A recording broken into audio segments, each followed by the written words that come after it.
السلام عليكم ورحمة الله وبركاته. الحمد لله رب العالمين والصلاة والسلام على أشرف المرسلين وعلى آله وأصحابه وأزواجه وذرياته وأهل بيته أجمعين.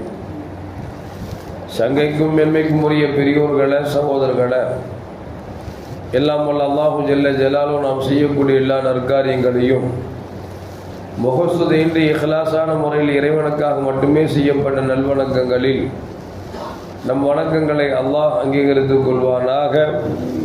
நாம் செய்யக்கூடிய வியாபாரங்களிலும் தொழில்துறைகளிலும் நஷ்டம் இல்லாத ஹலாலான முறையில் நிரம்ப லாபத்தை பெற்று அந்த லாபகரமான வாழ்க்கை கொண்டு தம் தேவைகளையும் தேவையுடையவர்களின் தேவைகளையும் நிறைவேற்றக்கூடிய நல்ல பொருளாதாரத்தையும் உள்ள விசாலத்தையும் அல்லாஹ் அனைவருக்கும் வழங்கி அருள்வானாக. கஞ்சத்தனம் என்கிற தீய பண்பை விட்டு அல்லாஹ் நம்மை பாதுகாத்துக் கொள்வானாக. நம்மை இந்த உலகத்தில் வாழ வைக்கும் காலம் எல்லாம் நோயினுடைய இன்றி உடல் ஆரோக்கியத்தோடு அல்லாஹ் நம்மை வாழச் செய்வானாக. அந்த ஆரோக்கியமான வாழ்க்கை கொண்டு அல்லாஹ் ரசூலில் இருக்கக்கூடிய அனைத்து நல்லமல்களையும் புரியக்கூடிய நல்ல முத்தகின்களின் கூட்டத்தில் நம்மை ஆக்கி அருள்வானாக. திடீர் மரணங்களை விட்டும் தீய மரணங்களை விட்டும் நம்மையும் நம் குடும்பத்தையும் நம் சமூகத்தையும் அல்லாஹ் முழுமையான முறையில் பாதுகாத்துக் கொள்வானாக. மருத்துவமனையின் செலவினங்களை விட்டும் வேதனைகளை விட்டும் அல்லாஹ் நம்மை காத்தருள்வானாக.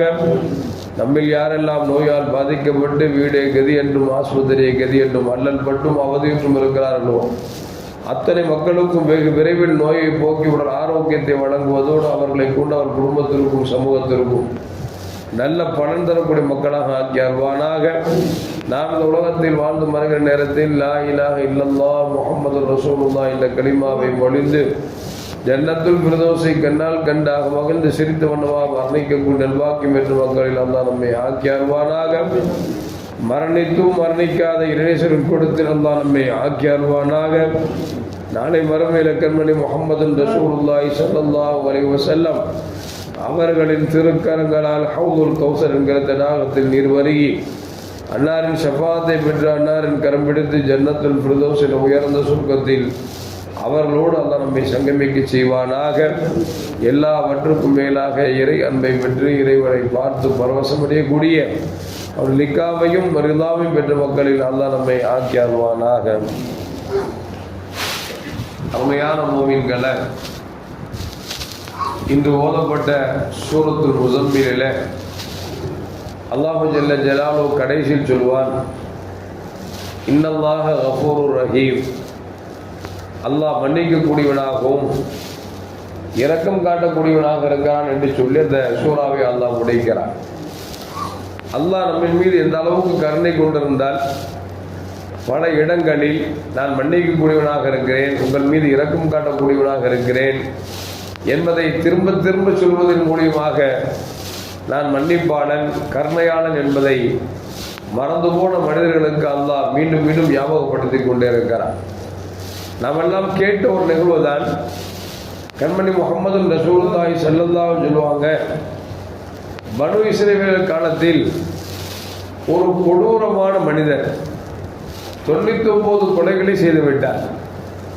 99 கொலைகள் செய்த பிறகுதான் ஞாபகம் வருகிறது, ஆகா நாம் தவறடைத்துக் கொண்டே இருக்கிறோமே, காலங்கள் கடந்து கொண்டிருக்கிறது, நமக்கு ஒரு நாள் மரணம் வரப்போகிறது, நாம் எப்பொழுது திருந்தி வாழ்வது என்று மனம் உறுத்த அவன் மனம் திருந்தி ஒரு பாதிரியாரிடம் சென்றான். அந்த பாதிரியார்கிட்ட போய் சொன்னா, நான் 99 கொலை செஞ்சிட்டேனே, எனக்கு கடவுள் என்னை மன்னிப்பாரா, என்னை படைத்த இறைவன் மன்னிப்பாரா என்று கேட்ட பொழுது அந்த பாதிரியார் சொன்னார், உனக்கு மன்னிப்பெல்லாம் கிடையாது என்று அவர் ஏசிய பொழுது 100வது கொலையாக அவரையும் செய்தார். செய்தது மட்டுமல்ல, மீண்டும் மனம் வருந்துகிறார், வருந்திக் கொண்டே இருக்கிறார். சரி, இனி ஒரு நபரிடத்தில் போய் செல்லலாம் என்று சொல்லி ஒரு ஞானியிடம் போய் கேட்டார், நான் 99 கொலையை செய்திருந்தேன், ஒரு பாதிரியார்கிட்ட போய் மன்னிப்பு கிடைக்குமா என்று கேட்டேன், மன்னிப்பு கிடையாது என்று சொன்னார். எனக்கு மன்னிப்பு கிடையாது என்று சொல்வதற்கு உனக்கு என்ன உரிமை இருக்கிறது என்று சொல்லி அவரையும் வெட்டி சாய்த்து விட்டேன். இப்பொழுது உன்னிடத்தில் கேட்கிறேன், எனக்கு பாவமன்னிப்பு இருக்கிறதா இல்லையா என்று கேட்டார். 100 கொலை செஞ்சுட்டு வந்து பாதியார் இப்படி சொன்னதுக்கு 100 கொலையை சொல்லிச்சுட்டு வந்துட்டானே.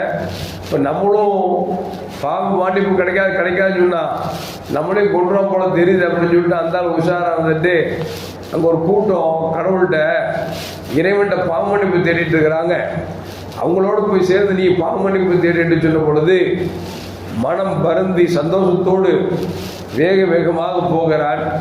போகிற வழியில் மரணம் வந்து விட்டது, மரணித்து விட்டான். இப்பொழுது மலக்குமார்கள் வருகிறார்கள்.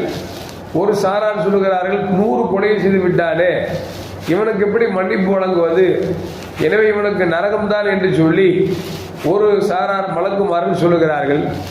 இன்னொரு சாரார் மலக்குகள் சொல்லுகிறார்கள் 100 கொலை செஞ்சாலும் மனம் வருந்தி அவன் திருந்தி வாழ வேண்டும் வந்திருக்கிறான், எனவே அவனுக்கு சொர்க்கத்தை தான் கொடுக்க வேண்டும் என்று சொல்லி மலக்குமார்களுக்கு மத்தியில் கருத்து வேறுபாடு வந்துவிட்டது. மலக்குமார் ரப்பிடத்தில் செல்கிறார்கள். இறைவா, நீ படைத்த அடியான், நீ படைத்த அடியார்களை 100 பேரை கொலை செய்திருக்கிறான். மனம் வருந்தி இப்பொழுது அவன் தௌபா செய்ய சென்றான். செல்லுகிற வழியில் இஸ்ராயில் அவர் உயிரை பிடிக்க விட்டார். நேரம் வந்து விட்டது, அவருக்கு ஆயுளும் முடிந்து விட்டது. இப்பொழுது இவரை சொர்க்கத்தில் போடவா நரகத்தில் போடவா என்று 2 மலக்குமாரும் கேட்கிற பொழுது அல்லாஹ் சொன்னா, அவர் நடந்த இடத்தை நீங்கள் அளந்து பாருங்கள், கடக்காத இடத்தையும் அளந்து பாருங்கள். கடந்த இடம் 1 ஜான் அதிகமாக இருந்தால் அவர் மன்னிப்பு கேட்பதற்காக அதிகமாக நடந்து விட்டார், எனவே சொர்க்கத்தில் போடுங்கள். இல்லை, கடந்த பாதை, கடக்க வேண்டிய பாதையை விட 1 ஜான் குறைவாக இருந்தால் அவர் நரகத்துக்கு போடுங்கள் என்று சொல்லி இறைவன் தீர்ப்பளித்தார். மலக்குமார்கள் வந்தார்கள், அளந்து பார்த்தார்கள். பார்த்தால் பாவமன்னிப்பு தேடுவதற்காக கடந்த பாதை இருக்கிறதே 1 ஜான் அதிகமாகிவிட்டது. எனவே இறைவன் ஒரு தௌபா செய்வதற்காக 1 ஜான் அதிகமாகிவிட்டால் சொர்க்கத்துக்கு போட சொல்லிவிட்டான். எனவே இவன் சுவன்வாசி என்று எழுதி மலக்குமார்கள் சுவனத்துக்கு அனுப்பினார்கள் என்பதை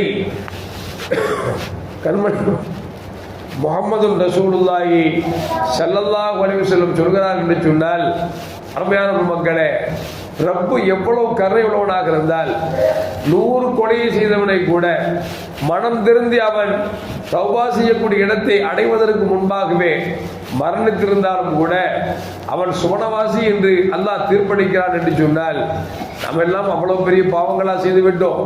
சிறு சிறு பாவங்கள் செய்தாலும் கூட அந்த பாவத்தை வருந்தி நாம் மன்னிப்பு தேடுகிற பொழுது அல்லாஹ் மன்னிப்பதற்கு காத்திருக்கிறான் என்பதற்காகத்தான் சில நன்னாட்களை, சில மாதங்களை கொடுத்து அந்த மாதங்களில் நாம் தௌபா செய்கிற பொழுது அல்லாஹ் மன்னிக்கிறான் என்பதை நமக்கு நபிகள் நாயகம் ஸல்லல்லாஹு அலைஹி சொல்வார்கள். வருகிற ரமலான் இருக்கிறதே, முதல் 10 இறைவனுடைய ரஹ்மத்துடைய 10, 2வது 10 இறைவன் மன்னிப்பதற்காகவே ஒரு 10ஐ வைத்திருக்கிறார். 3வது 10 இத்துக்கும் மினன்னார், நரகத்தை விட்டு விடுதலை பெறக்கூடிய 10.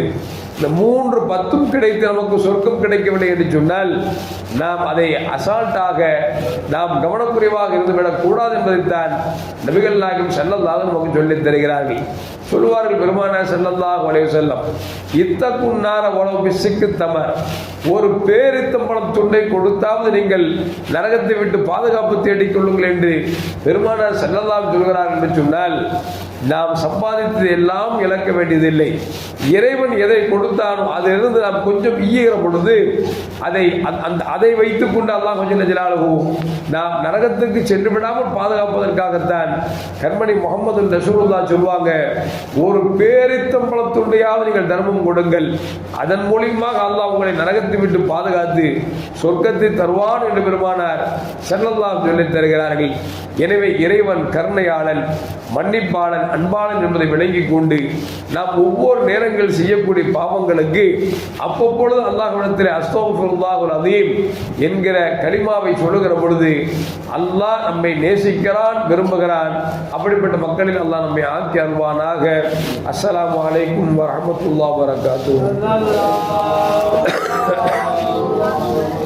ஸல்லல்லாஹு அலைஹி வஸல்லம்.